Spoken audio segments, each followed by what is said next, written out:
All right, I just hit the record button, so we're recording right now.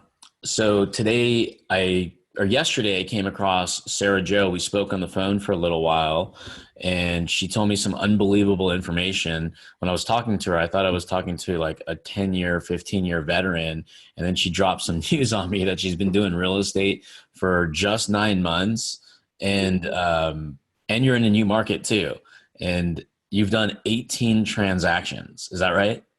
That's correct. 18 in 9 months. Yep. That is the most amazing news. So I had to capture her time and share some of the knowledge and wealth with the group here on number one, like how did you where did you come from? Like where did you move from to move to the market you're in?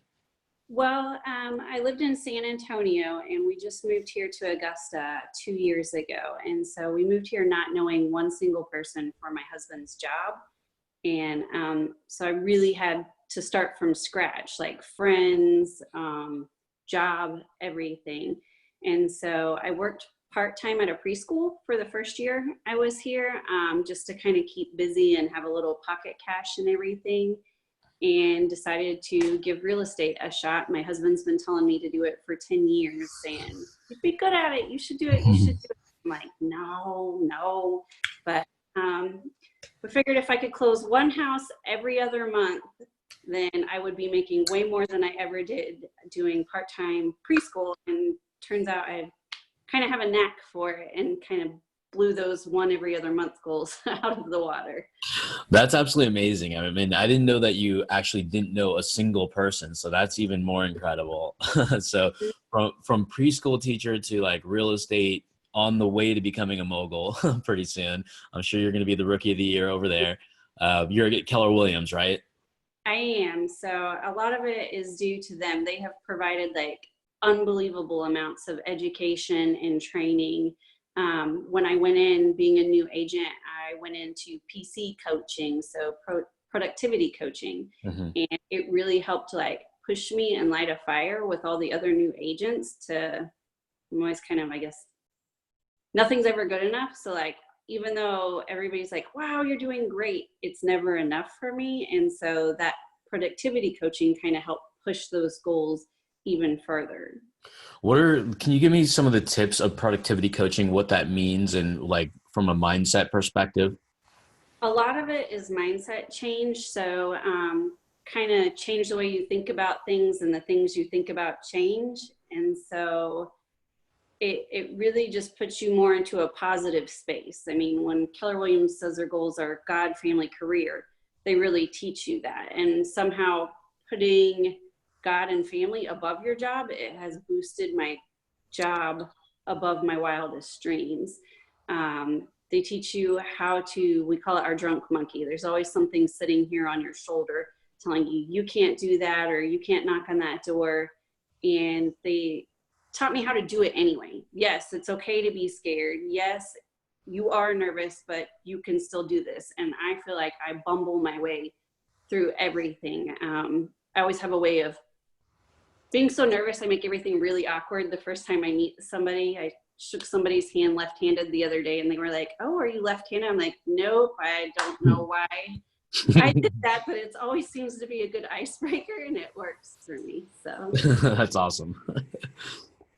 So is productivity and mindset, it's something like I love and I'm big on. I'm an avid Tony Robbins fan. So like when it comes to, there's one thing about convincing yourself to get uncomfortable and do things and push through. But then there's the other thing about productivity is time management. Is that something big in Keller Williams?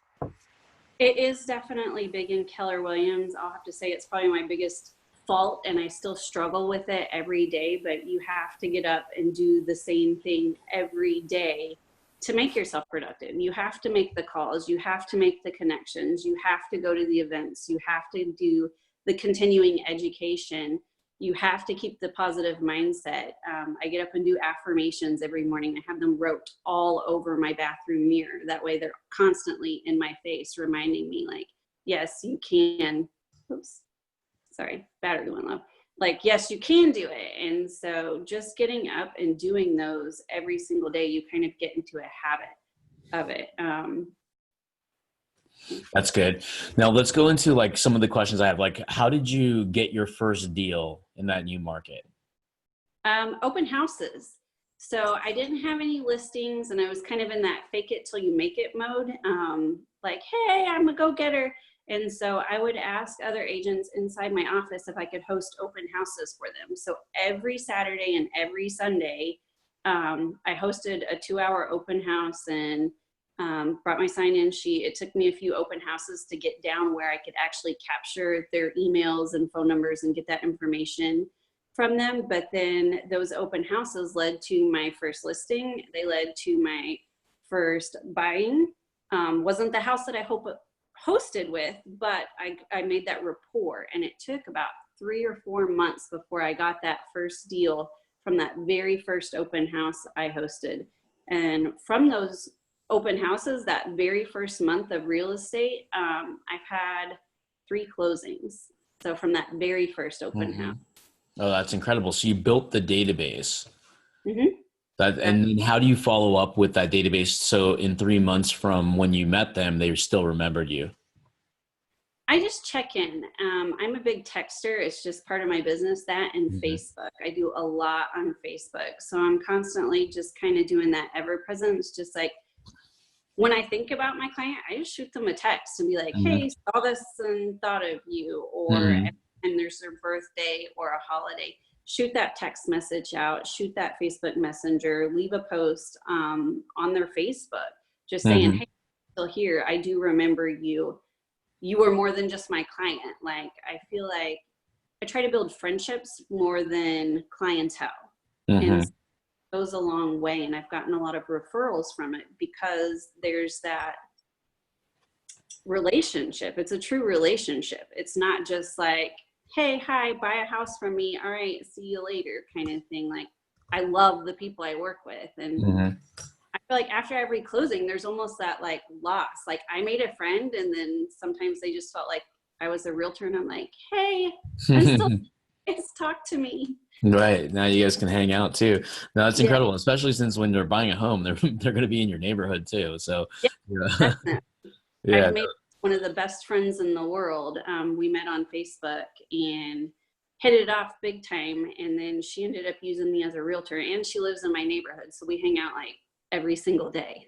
No, that's awesome. I mean, yeah, this socially connected world of Facebook and Instagram and any other social media network like LinkedIn, even, you build real strong relationships when you actually treat it as such. Because a lot of people look at Facebook as sometimes as a magic bullet or a villain when it comes to advertising and acquiring business, because they want to go for the home runs. They want to say like, hey, buy a house for me. But that's not reality. You can't just go walk in the street and say, hi, my name's Rahul. I'm a realtor. Do you want to buy a house right this second and jump in my car? And most people use Facebook that way, saying, oh, it doesn't work. I tried it for 7 days. Exactly. And that's where I find most of my success has came from just being genuine. Like, I'm a real person. I like you. I want to talk to you. And so I don't hit them with that sleazy realtor car salesman type pitch. You know, I just, hey, I'm here. If you need anything, I would love to help. First, buy the house, buy the house, buy the house. That way, I'm just genuine. I love helping people. Right. So from the first open house, you were able to get a bunch of transactions. Now, moving out of just that first phase of like things dry up quickly, like you were able to still evolve and go beyond just the open house networking to other ways of acquiring business. What were those ways? I do buy some leads from realtor.com. And so I know Keller Williams usually isn't, they're kind of anti-buying leads, but you got to do what's best for your business too. And so there's lots of people who buy leads and get no fruit from it. And you just kind of have to learn to work the system. And that's where I'm successful with realtor.com, because I am a follow-upper. It's that follow up, follow up, follow up, follow up. You have to give multiple touches before you even get the first response. Even though they've contacted me and said, hey, I want this information, you try to give it to them and they don't answer, and they don't answer, and they don't answer. And so eventually, you know, just everybody else gives up, and I'm the only person left still calling. And I end up with it. That's incredible. Do you ever come across people where they've like literally inquired about a home, and let's say it's $150,000-$250,000 piece of property. So it's not like a pair of jeans. This is a massive investment they're about to make. But when you call them, they don't even remember that they even filled in a form. Yes. And so there are people that like have dropped off the face of the planet. Like it's been a few months after I did that initial like 10 or 12 touches, then I just let it go for a bit. And then I'll see a house that reminds me of the first one they inquired about. And I might shoot it to them and say, hey, thought you might like this. And it just piques their interest. And they don't even remember like me sending them those first 10 or 12 touches whatsoever. They have no clue who I am from any of those. That's huge. I mean, you mentioned 10 to 12 touches. I mean, that persistence. I mean, I think like you do, in the sense of when I follow up, I look at it as like, it only is going to take me 1 minute to do it. And then Yeah. the upside is so big. And it's like when you mentioned, it's like you're outlasting other agents because they'll give up. There's statistics out there that it takes about 6 to 12 touch points before a customer will actually connect with you for the first time. But yet most salespeople will stop after the second attempt. Yeah, and there's kind of a fine line you have to walk between being like a genuine touch and that like over aggressive, like buy the house now kind Mhm. of touch. And so you have to find that happy medium that works for you and the clientele that you're working with. But you can't give up after that second one, or else there's going to be another realtor that does follow up, follow up, follow up, and they will be the one that steps in and takes it. Right. I mean, I bet your like background being a teacher probably significantly helps your real estate career. Could have that caring mentality and that genuine approach. That and patience. Before I was in preschool, when we lived in Texas, I was a paraprofessional in special education preschool. So I worked with special needs kids ages 3 to 5, and specifically with like behavioral needs. And so I have a lot of background and training in just being patient and waiting and waiting. Like I will wait you out forever. And Mm. so if you want to ignore me, that's fine. It doesn't hurt my feelings. And I think that too goes along with the business. You can't let it hurt your feelings. Like they don't know me. And Mhm. so if they don't want to talk to me the first time, the second time, just kind of, okay, go on, go on, go on until finally you do get that response or move on to the next person. I mean, real estate's a numbers game. You're not going to win them all, no matter what. Mhm. You're not going to win them all. I'm the first person to tell everybody, I'm not for everybody. Like Right. I'm nice, but I'm too honest for a lot of people. And so if you don't like it, go on to somebody else. Right. You've had some success like through Facebook as well, jumping in various groups and whatnot. So I mean, Yeah. just genuine networking, right? Like not Yeah. just in person, but online. I was pretty well a homebody before I started real estate. I did not like leaving. I had my little friend from work that I hung out with, and that was it. I was perfectly happy with that. And after I started real estate, I quickly realized that I needed to expand my circle to be successful. So I joined all the mommies groups that I could because that's who I felt I could relate to and be genuine with the preschool background. And then I have 2 children. And so I started going to the mommy events and just interacting with people on the social media and friending them. The people I thought that I'd really like and get along with and that have similar interests, just adding friends to my personal Facebook account too. And I've had met a couple really good friends through that and ended up selling them houses as well. And then also them referring their friends to me to help them purchase. Right. No, that's incredible. So like you basically go on Facebook, you find somebody who you may connect with and you don't know them, you've never met them, and you're just adding them as a friend and they're adding you back, right? Yes. And so just somebody I'll scroll through their page and make sure that they're not crazy a little bit. And so, because I don't want to be associated with that either, but I see Right. some post and kind of the similar personality, or maybe I see, they are out of state and moving to the area. I know how that is. Moved here not knowing one person. So I feel Right. like I can be a help. Even if I don't sell you a house, maybe I can at least be some help and let you know how my experience was with my kids and my family moving to the area, not knowing anybody. Right. No, that's incredible. I like so I mean that it's being like what you've mentioned is like being productive with and conscious of your time, having a positive like mentality and outlook about everything, and then following up with leads and networking like you care. That's actually, I mean, you yeah, actually do care, not yeah. like you care. You Not actually really. do have to care.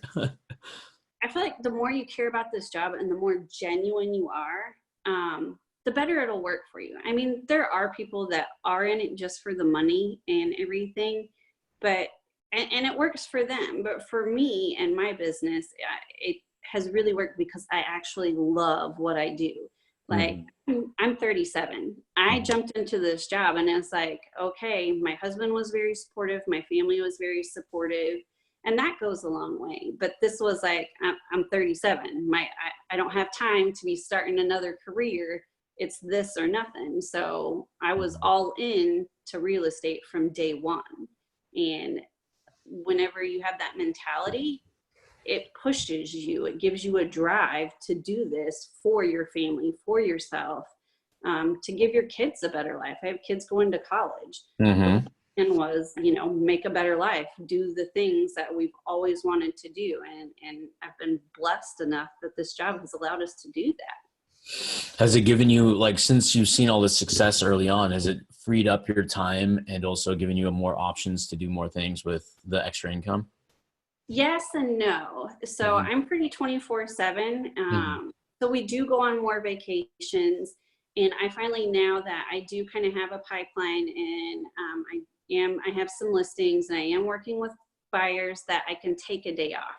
Mhm. That first few months, probably 4 to 5 months, I mean, I was pretty 7 days a week, 24/7. If it's 2 in the morning and I get an email asking about a house, I'm answering that email. Mhm. So I'm still pretty 24/7. It's just who I am as a person. I don't think it'll go away. But we do take the vacations now. I do take a day off and just sit in my pajamas on the couch and answer the important things and spend the time with my family. And I don't have to worry about taking a day off now, which is the good thing. I don't Mhm. have to worry about, like, oh my gosh, how are we going to pay for the vacation? It's okay, let's go, do the family thing. And it's given us just freedom of mind, freedom to do. It's been nice. That's awesome. No, that's great. Any other tips or tricks or anybody who's like either just getting in real estate or somebody who's struggling with technology that you can give anybody? I mean, basically, my biggest struggle is technology too. As you know, we couldn't get a video to work, and I'm like, oh my God, I don't know what to do. I actually hate doing videos. I hate being live. I hate selfies. And everybody's like, you're so good at them. I would never know. If you look at my Facebook, like pre-real estate, there's no selfies of me. There's no live videos. And so my biggest thing would be, even though you don't like to do it, if you know it's going to grow your business, do it anyway. Just do it. It gets easier. I won't say you like it much better, but it does get easier. And when you start seeing the fruits of those things that you were so scared of but did anyway, it gives you, I don't know, like a sense of happiness or accomplishment that is almost indescribable. Like it's putting pride into yourself for doing the things that you were so scared to do. So just do the things that they tell you to do to be successful, and always keep learning. If somebody gives you advice that's been in the business for 20 years, try it before you tell them no. Before you go, Mhm. oh, that won't work for me. Give it a shot and see. You never know. I love that advice. Yeah, video is something I'm very big on. I don't do enough of it. I mean, if I mean, it seems annoying, but I have friends that go live 3-4 times a day in their Yeah. pages, in their groups. But what's happened is certain people are going to be like, oh no, not this person again in my feed. They're always live. They're always in their car. They're always saying something as if they're Gary Vaynerchuk or whoever that authority figure is. But that's okay. But over time, you'll adapt and adopt to those people, and you'll actually be the influencer, whether you like it, know it or not. The more video you do, the bigger audience you're going to build, and the more money you'll ultimately make. Especially the statistics show by in one less than a year, it's basically June 1st today, let's say.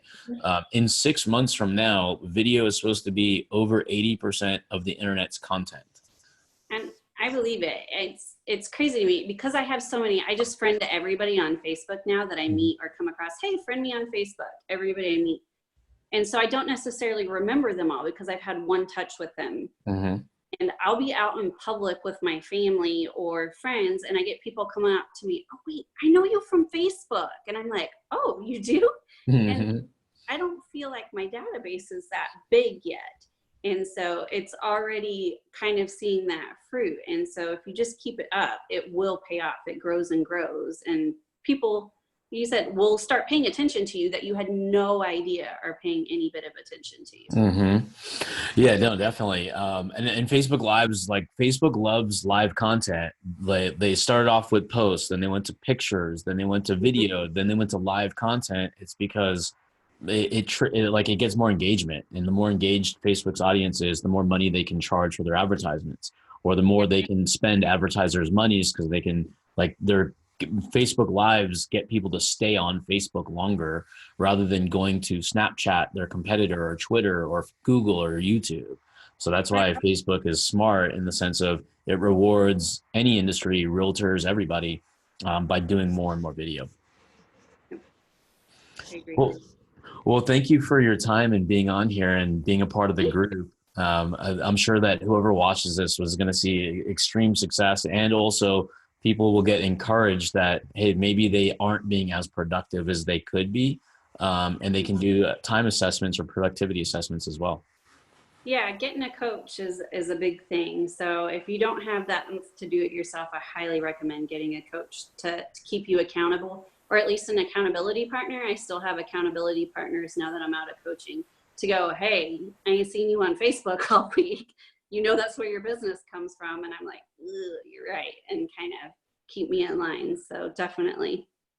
Well, now that you mentioned the challenge and accountability, I'm going to challenge everybody who gets to the end of this video to do one Facebook Live every single week for the rest of this year. And all you need is this little device, your phone. You go on Facebook and you push that really heavy button that actually gets lighter. That's called Live. And then you just say some words on it, and then you end it, and you're done. It's that easy. Yep. Just a few seconds. And it gets easier. You'll hate it the first time, but it will get easier. So just do it. Just kick that drunk monkey and do it. Yeah, kick the drunk monkey. I love it. We'll end with that. Well, I appreciate your time, and thank you for taking the time today, and have a great weekend. Thank you, Rahul. Bye. All right. Talk to you soon. Bye.